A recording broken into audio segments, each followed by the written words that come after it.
अमरावती महानगरपालिका महापौर दालनात पालकमंत्री चंद्रशेखर बावनकुळे यांच्या अध्यक्षतेखाली शहरातील प्रभाग विकासासंदर्भात महत्वपूर्ण आढावा बैठक पार पडली।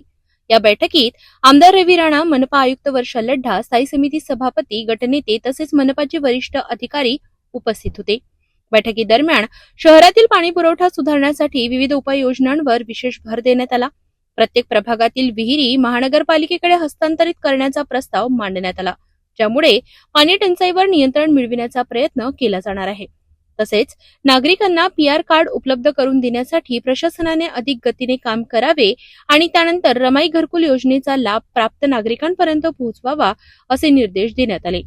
याशिवाय सौर ऊर्जा घर प्रकल्पाबाबत जनजागृती वाढवणे, प्रत्येक प्रभागात विद्यार्थ्यांसाठी अभ्यासिका उभारणे तसेच घनकचरा व्यवस्थापन अधिक प्रभावीपणे राबविण्यावरही भर देण्यात आला।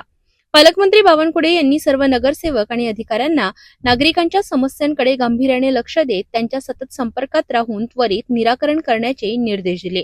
शहराच्या सर्वांगीण विकासासाठी घेतलेल्या निर्णयांची अंमलबजावणी कितपत प्रभावीपणे होते याकडे आता अमरावतीकरांचे लक्ष लागले आहे।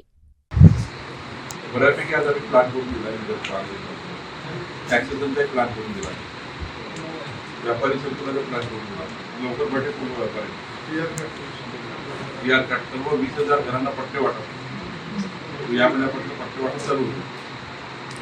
पट्टे वाटप तुम्ही त्याची योजना तयार करून दिली, 63 पट्टे क्लिअर झाले, 37 क्लिअर करायचे त्याच्यावर 63 वाटप प्रधानमंत्री आवास घर मंजूर त्यांना पट्टा वाटप आता सरसकट वाटप